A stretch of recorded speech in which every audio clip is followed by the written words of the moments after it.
It's all for you. Yeah, yo. There whenever it matters, and even more when you feel like it doesn't. Protect you so you never feel like you wasn't. Know I'm right alongside you. Either that or I'm behind you, but always got you. End the discussion, nothing means more. First one to offer is shoulders for what you reach for. Thought I saw the eyes of the world until I seen yours. And know that I ain't see a better view yet. I'm with whatever, so don't ever you fret. Know that you covered, not a hurdle or a heartbreak. A change what a partake, cause none of them won't ever get comfortable in your walkway. My job is to aware you, fully loaded, prepare you for all of the above that I'm never letting get near you. But still in all, give you every advantage I found. Couldn't find a better fit for them, along with my crown. And since the baton was passed, I've been down. Cause failing's not an option, and dad is not a noun, not at all. And it's not just in the healthcare system that some bereaved black parents believe they are being failed. Donald and Nanajua's baby died at 18 weeks. They named her Angela. Who do I speak to? Who has provided a space for me to talk about this? Who do I go to and turn to? And I had all sorts of comments. I had people telling me, you need to man up, you need to just be strong and all the rest of it. I wanted to take my own life. I had everything ready. I was ready to go, and I just wanted to be with my daughter. The couple are part of two prominent community groups called Dope Black Moms and Dope Black Dads. They have just partnered with the baby loss charity SANS to help black parents whose children have died. Black parents are not feeling heard. They are not represented. And there's a problem. There's a really, really grave problem, as I said. And unfortunately, many of the services are not doing what they should. 3 bereaved parents, shaped by grief, but using their voices to fight for change. The question they want answered is, when will that happen? Alpa Patel, BBC London. You know, the reason why I created That Is Not a Noun was a salute to fathers like yourself, as well as my stepdad. I look at it as, I don't know if you remember that that video of Derek Jeter's last game, and you saw the little kid in the stand, like, give him a wave with the cap. That's how That Is a Noun to me is represented for you guys as great fathers. And, you know, I just wanted to show the love. Thank you, sir. Look, we're all on a journey, and fatherhood comes in many guises. You don't necessarily have to be a physical father to be a father, but being a father is more than just being, you know, a physical father. It goes way beyond that realm. So no, thank you. No, my pleasure. And then also, I think as black men as well as black fathers is the mental health aspect. And I love what you guys do with the Black Dad, that you don't hide it. You guys are open and transparent about it. Here in America, we are slowly kind of getting to that conversation. You hear it here and there, but you don't see like a huge advocate for it like it is over there. And one thing that kind of brought to my attention was the story about, you know, when a couple lose a child, and most of the time you'll get the perspective through the mother's lens, which is important because it's in the mother for, you know, not how many months, and so you get that perspective, which is vital. But at the same time, I do believe you also need to see through the lens of the father, because as well as, you know, men are told to suck it up, you know, don't cry, don't show emotions, just keep it inside. So with your story, can you kind of talk about that a little bit? Yeah, so we lost our child 2 years ago in September, and part of our journey was really, we had 3 children prior to that, and losing a child was not something we knew much about. So when we lost our daughter, we were it kind of brought me to a place where I had no one to turn to. I had no one to speak about. It was, like I said, we had 3 kids already before we went. My wife had Routine midwife appointment. The midwife checked and said, look, can't hear the heartbeat. And sometimes, you know, this happens where you can't hear the heartbeat. But there was something very distinctive about that day where we both panicked and said, no, we want to go to the hospital to see if they can get the heartbeat. So we then went to the hospital. They couldn't find the heartbeat, and then they broke the news to you. That's the condensed version of the story. And I remember hearing those words, you know, unfortunately, Mr. Mbeutcha, your child is no longer here. And it broke me. But at the same time, I had to be strong for my wife. Also, I thought, you know, I had to be strong for my wife. We had all our 3 kids. We'd gone to the doctors with all our 3 kids. And one of the midwives, one of the nurses on the ward came and took the kids away so that we could have some time.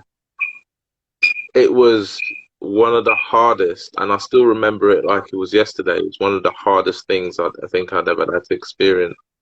So much so that what then happened is there's a process that you have to go through. My wife had to deliver the child, but she had to wait 2 days to deliver the child. So she had to be given a tablet which will allow her to deliver the child. So we went home on a Friday, and then had to be back at the hospital on a Sunday. So we then went back to the hospital, and it was so strange. It was so strange being in a place where your wife is about to give birth to a baby that you know is passed away already. As a man, it breaks you, I think, and any man that has experienced this will tell you that you think about what have I done wrong? Where am I? You know,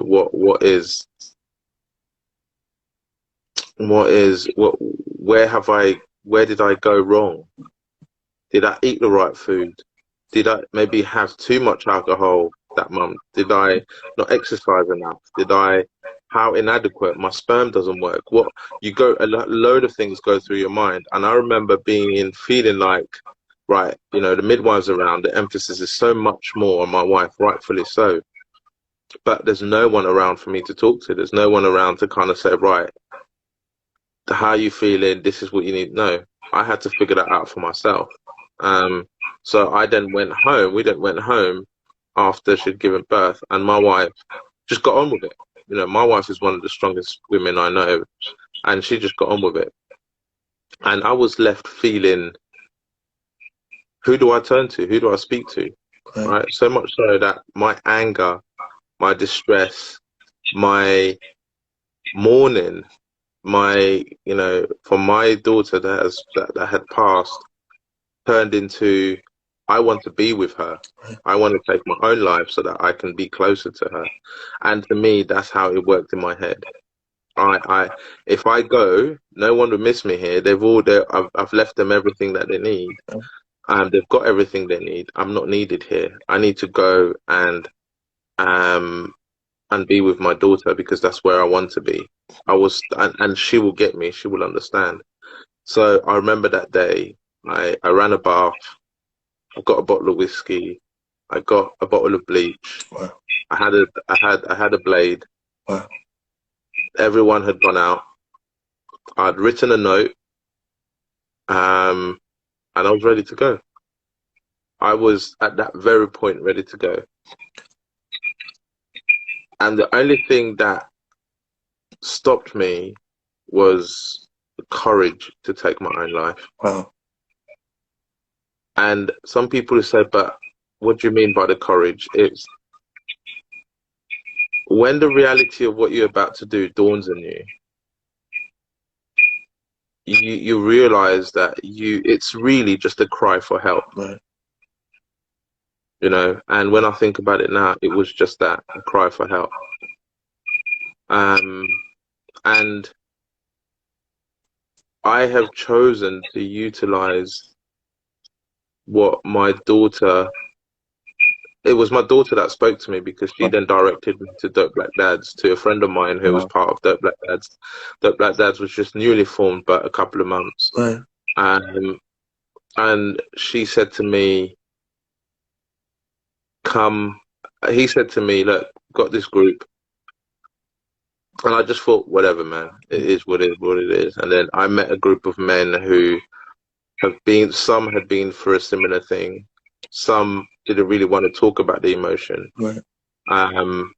And I could relate. Right. I could relate to a lot of them. And that's when I tell people, Dope Black Dad saved my life. Wow. It really did. You know, it not even just in a figurative way, but in an actual way. You know, when you go from a place where you want to take your own life as a man, it takes a lot of putting down your ego and your pride. Yeah. Something that I think, you know, to the point where I don't know if the echo is me or it's you. I think it's.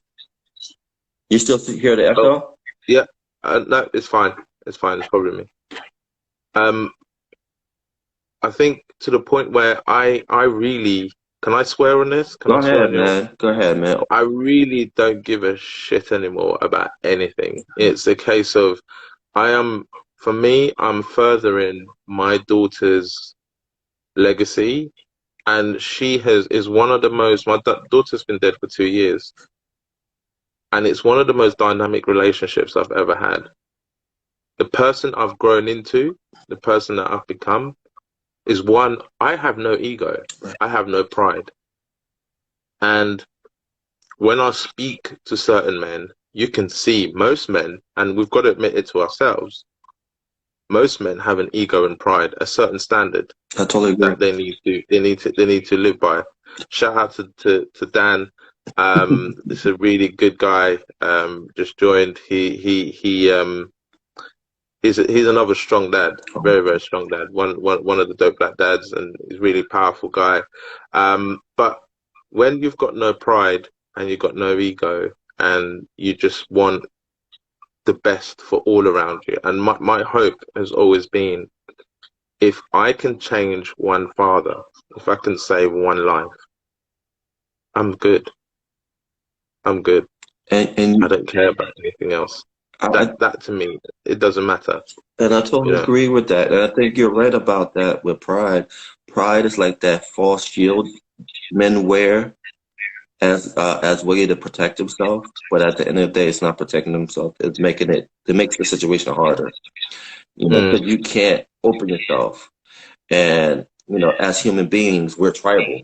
You know, we're supposed to connect with people. But sometimes that pride doesn't let that happen. And so we fall into that abyss where some people think the easiest way is take their life. Yeah. And I like how you... And that's how I felt. And that's how I felt. Shout out to Yasin as well. I've known this guy for a number of years, and he's always and it's quite coincidental because you meet a group of, as guys, it's hard to find friends. And even though you don't see your friends as often, right. When you find real friends, you stick together. That's right. One way or another. You find a way of making it work, and you stick together. And I think as guys, it's easy for guys to make friends. Yeah. It's hard for guys to keep friends. So true. Because, you know, I want friends. For me, I've always wanted friends that I can call them and say, look, yo, I'm in jail. You know, my daughter is out and I don't know what to do. And I know for a fact they will bend over backwards to help me out. Or I can call them and say, yo, I'm broke, help me out. Yeah. Or come and do, I don't know, you know, I don't feel so good. My head's not right, you know, and they'll tell me, listen, do you need to come and sit with me and we'll talk, you know, or they'll just sit down, we'll say nothing, and we'll just end up cracking up and just being there and having friends like that. And I think a lot of guys, we just amass friends. We just amass acquaintances. That's what we do. We amass acquaintances and never really know, you know, what real friendship is. You know, what deep friendship is. What loving another guy is. You know, not in a homoerotic way at all, but just loving another guy in the purest sense of, bro, I love you. You know, you say that to another man and they kind of go, whoa. True, so you know, true. But it's kind of like, but bro, I love you. Yeah, man. It's that simple. I You know, totally I love agree. you, and it's cool. Yeah, I totally agree, man. And then also too, I don't see dope black dads as a bunch of extraordinary black men that's friends. I see it as a fraternity because a fraternity is a lot deeper because you guys have different train of thoughts, but you guys have a common goal. And so I see it that way than a friendship because friendships kind of change depending on each person's ideology, and you might have that Mm, friction there. But as a fraternity, in every fraternity, there's always a common denominator. yeah, And yeah, your common 100%. denominator is changing the narrative when it comes to black fathers. 100%, and it's building friendships. Like for example, Dan there, I'll tell you, and I'm sure he won't mind me telling you this. Um, I've never met Dan before. Like I've never met Dan in a physical realm. But I will tell you now, the relationship I have with Dan, he called me up last week and he was like, I just want to talk, bro. Right. Like, what's going on? What's going on in your world? Right? And for me, I'm kind of like, I would just talk and we can just talk about anything. Like literally, when I say talk about Right. anything, I could be like, damn, like I didn't have X, Y, and Z, or I didn't like, oh, work is killing me, or Dan's just started a business, and like saying to him, Cube, shout out to Cubed, amazing business, but he can just say to me, yo, what's going on, what's happening, and vice versa. But I've Wow. never met him before, and it just goes to show that beyond the physical, beyond the idea, we are actually in tune as dads. Most of the dads in our groups have never met before, never met each other. But you've been to one of our Yes. Couple times. sharing Yes. calls, Yes. and the way that we share is powerful. It's powerful. People are really able to bear their soul, and to go back to my story, I kind of felt that was where people would take me for who I am. I didn't have to Right. I didn't have to have imposter syndrome, Right. and a lot of men have that imposter syndrome. A lot. You so right. I have to be this supersized man. I have to be the one that provides. I have to be the one that goes to work. I have to be the one that looks after the kids. I can't cry. I've got to be strong. I can't let my guard down. And I think for me, that's what we really need to try and tackle with men, because and you know what's worse about it? It's not created by women. It's created by other men. Yeah. Yeah. Because like It's not created. Men always create. We've created a world where another man is fearful of talking, yeah. or fearful of showing his emotion. So we as men have to want to change that narrative. We have to try and change that narrative. The onus is on us to do that, not on anyone else. And I totally agree with that too, is that, as men, we put this stuff on ourselves. And so that's one of the causes of mental health, is that. And, myself that deals with mental health too, as well as a person who almost committed suicide too, is that you put this false burden on yourself. And so when you feel like you're failing and you're not, and then, you have, childhood trauma here and there, but at the same time, you put that burden on yourself when you feel like you're a failure, and you feel like the easiest way to deal with it is to just end it. Mm, mm. Completely agree with you. Completely in agreement with you there. And it's not the I think the devastation that leaves behind is not enough to put you off wanting to end it. Because you're not thinking about it at the time. No. You're thinking about, I don't have anything. Yeah. But and I think it's power to you with that is a noun. That is not a noun. Is when we met, I think virtually again. Yeah. I'm always head up when I see other dad groups, because we all need to be. We're not competing against each other. We should all be working towards the common goal, and we just have different audiences, and who we reach is different, and we all should just all work towards the end goal of changing the narrative for as many men as possible. You know, and any man that looks to the outside world to change that problem for them, I think needs to look internally and their closer group of friends first. Yeah. I totally agree. I totally agree. But the interesting dynamic of that is that, especially, you know, with social media, I always like using this phrase. I get it all the time, but it's from a book from Thomas Friedman when he said, the world is flat. And this book was based on the colonization of Britain all over the world back in the days. And he makes justification why it was good. But the reason I used that phrase was because through the social media is that we're all interconnected. Even though you're from UK, even though, you know, people South Africa, here and there, but with this, we are connected together, and our stories are similar. So it's like, why can't we do this? Why can't we come together? Why can't this happen? No, I agree with you, and we can make it happen. We can make it happen, and it starts off small, right? Another great friend and one of the dope black dads, Kwame Kwanten.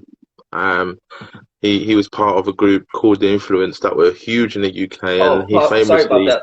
Oh, 1 second. Let me rephrase that. It wasn't Thomas Friedman. It was Neil Ferguson. The book was called The World is Flat. Neil Ferguson. My bad. Neil Ferguson. Yeah. And Kwame Kwanten, he's massive. I mean, the guy turned down working with Alicia Keys. He turned down signing Alicia Keys because he just didn't have the time. He was that busy. Right. And she came to London. You know, he tells this famous story of she came to London.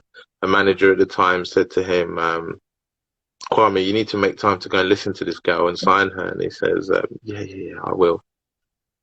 Eventually she comes, she sings, and he calls her. He calls Kwame and says, "Did you hear her?" And he goes, "Hear who?" The girl that came to sing. He goes, "No, sorry, I didn't have the time." A year later, she's on every platform that there is, and the guy goes, "Well, you missed your chance," you know. But again, he's a guy that always I can turn to. He's an uncle. For me personally, whenever I go to him, he always says to me, "Okay, let's start from the simple," because we have a tendency to overcomplicate. Right. And he says, "Start off easy, start off simple," right. You know, and then all the rest falls into place. Wow. Because it doesn't. You don't. You know, you want to start a business, cool. Start off simple. You know, what is your business called? You know, what are you gonna do? Okay, buy one product first, sell that product, then buy another product and sell that product, then build a website. You know, the steps are just simple, but they all fall into place once you achieve every level of those steps. And he always is a great reminder of, don't complicate it, break it down to simple. Do the simpler version of everything that you think, and you will go further. That's true, man. And then also, I know you got to go, but I know one thing with my mental health is coping skills. Do you think being a part of Dope Black Dad and doing a podcast became like your form of coping skill to deal with the pain, or other things? I think there was that, but there was also having active dads, you know, signposting me to the stuff I could do, because ultimately it has to come from within. And I think it was signposting, it was therapy. I think people underestimate the use of therapy. And I still go to therapy I still see a counselor once a month, just to check in. Right. Just to check, because we go through so many mini traumas in life on a daily basis. Every day is new, every day is different. You know, this pandemic, for example, is a trauma. Yeah. You know, being locked up in your house for 6 months plus is a trauma. Yeah. It is. And people should not underestimate it for anything else. So therapy is something that you, and talking, just talking in itself, you know, things like I would write. So, as a friend of mine gave me this tip is write, go away somewhere, write a letter to yourself for when you come back and post it to yourself. So when you come back, you get a letter of how you felt when you were away. You know, every day I start off the day, I take a very deep, I meditate, words of affirmation, and at the end of every day, I write down how I'm feeling for 1 minute. I just write it all down. After finish, then I can go about the rest of my evening, you know, and that just takes all of that energy away and kind of puts me and centers me back to a place. You know, I pray. I'm Christian, and I appreciate not everyone's a Christian, but I pray quite regularly. That was also, you know, but the thing with religion as well is you shouldn't ever use religion as an excuse for your mental health to increase, right? You shouldn't use that. Don't conflate the two, because I've had a lot of people use religion. You know, when we lost our child, people saying it wasn't God's will. You know, God will give you another one. You've got to find, but it's not that. I've just lost a child. Speak to me like I've just lost a child. Don't speak to me like, you know, God wanted my child to die. No, it doesn't make it any better for me. So it's kind of is you know, it's verifying, finding the use of whatever you believe in, but not conflating it with what you're feeling. You know, that's very important, because a lot of people conflate the two, what they believe, and mix it with what they're feeling. And yeah, that's no. I mean, look, it's been a whirlwind of a time this last 15 or so days, because we've had media outlets at our house, we've had articles that we've written that have now been released. We've just partnered up with a baby loss charity called Sands. We've had 101 things going on, and I think for me yesterday, sharing openly with you was a hiatus, because I was hosting a panel event yesterday, which was amazing, went better than I would have thought. Wow. And then straight after that, I went, the piece on the news was out, and then there was a wave of light, which is when, you know, between 6, 7, and 8, and I came crashing down. Wow. Because I was such on a high, and then I'm remembering my dead daughter and all the dead babies, and how it takes me back to that place of how I felt. And it was I had to take about an hour and a half after all of that just to recenter myself, because it's been such a journey, and it still will be, you know. Like I said earlier, the relationship I have with my dead daughter is one of the most dynamic relationships I've ever had, because I am a new person each time. Yeah. Each year doesn't get easier, but I become a different person each time. You know, yeah. No. I was listening. But no, what I was saying is that what it does is that, you know, you're the narrative of the story. You and your wife is the narrative of that story, and I think that's the most important thing, because especially in this world we live in, is that you have other people telling your stories. Yeah. And so you have ownership of it. And so if somebody wants to know that story, they come out to you. And I think that's the most important thing. Yeah, definitely. Definitely. I agree with you on that, bro. And then I love the wave of light. I wish it was kind of the talking point yesterday here in the States, because you rarely heard about it. Like the way I heard from it was from you guys. That's why I reposted it. And then that's why I added Principal Wallace's story to it, because I feel like it was an important thing to talk about. Because like you said, you know, being a father, losing a child, you know, you can't put it into words of emotions, how you feel. And so to create this community where it's okay to talk about it, I think is very vital. I think it's important, and it's very necessary.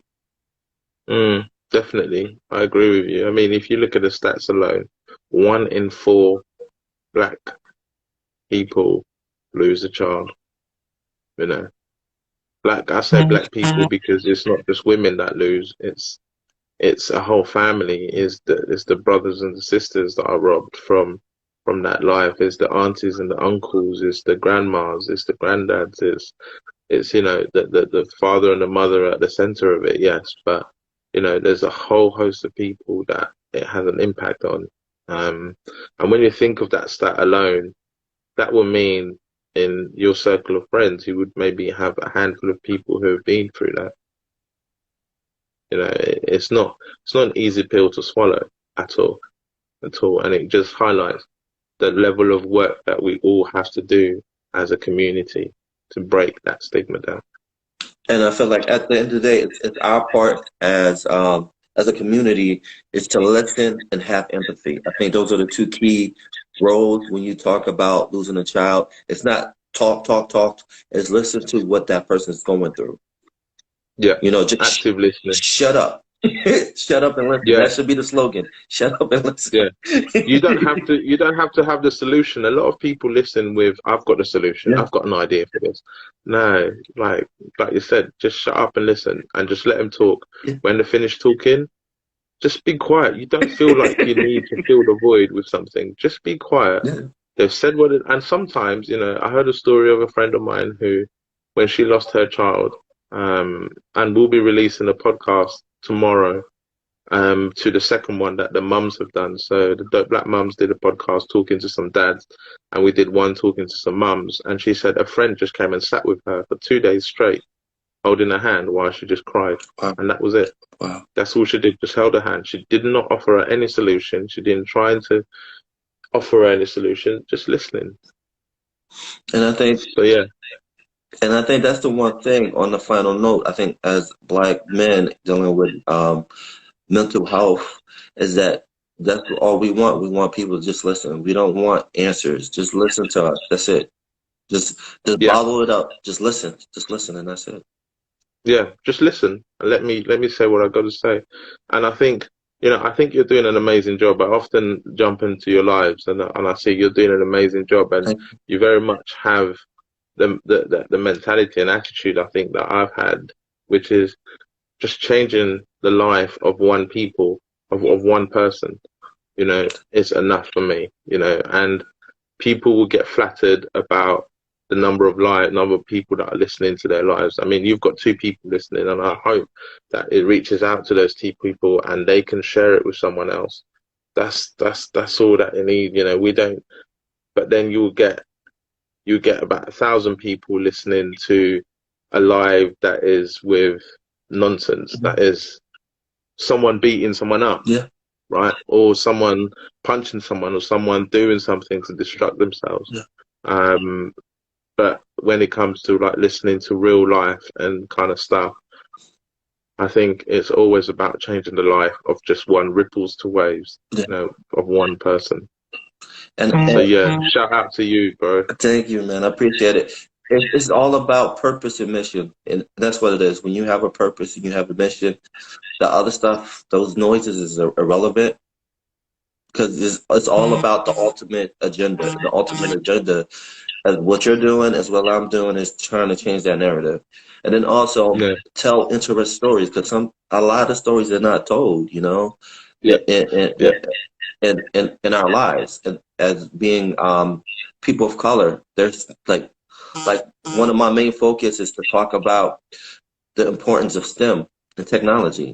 There's not a conversation on that. I want to build on the conversation, and there's other things too. Like, I recently did an interview with Harold Gell, which I'm going to be posting up real soon. But a lot of people in America don't know how important he is, especially in the UK. And just everything. It's like I want to bring that perspective on a global level, not just in the United States, but around the world. So there's a guy that I need to connect you with called Corey Wilson. Okay. He wrote a book called Baby Mama Drama. Oh, wow. Now, a lot of dads will hear that, and a lot of mums will hear that and be like, okay, I've heard this narrative. But I would encourage you to read the book, because it's his take and his advice to mums and dads, being someone who's gone through it. listening to what he's got to say. And we'll be trying to get him on our podcast soon. But definitely, I would encourage people to read it and go and have a read of that. But bro, I need to go. Yeah, I know. But I gotta go too. I appreciate you. You gave me some homework material to do, so I'm gonna do my homework, get that book, and I'm gonna reach out to him. I appreciate you, bro. Thank you. All God right, bro. bless. Take care, bro. All Take right, care. Bye bye.